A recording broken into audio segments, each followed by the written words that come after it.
আমাৰ সমাজত দুই ধৰণৰ যুৱক যুৱতী বা দুই ধৰণৰ ব্যক্তি আমি দেখি পাওঁ। এক ধৰণৰ যুৱক যুৱতী বা ব্যক্তি যিবিলাক মানে ফুল অফ কনফিডেন্স থাকে লাইফক লৈ, এণ্ড দে হেভ ফেইথ লাইফতে কুছ হ'ব।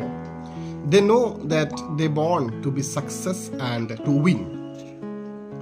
অ'কে, আৰু আন প্ৰকাৰৰ ব্যক্তি মানে দুই ধৰণৰ যুৱক যুৱতী বা ব্যক্তিসকল যিবিলাক মানে they full of fear and doubt. তেওঁলোকৰ সম্পূৰ্ণ ফিয়াৰ এণ্ড তেওঁলোকৰ লাইফতে ডাউট থাকে, যে তেওঁলোকে ডাউট কৰে যে লাইফত ছাকচেছফুল হ'ব নে নহ'ব, তেওঁলোকে লাইফত কিবা কৰিব পাৰিব নে নোৱাৰিব, তেওঁলোকৰ লাইফতে ডাউট থাকে।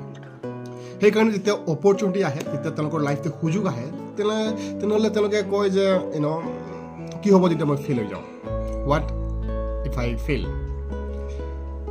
মই ফেইল হ'লে মানুহবিলাকে হাঁহিব, মই যদি ছাকচেছফুল নহওঁ তেনেহ'লে মোৰ কেৰিয়াৰ বৰবাদ হৈ যাব। তো তেওঁলোকে ফুল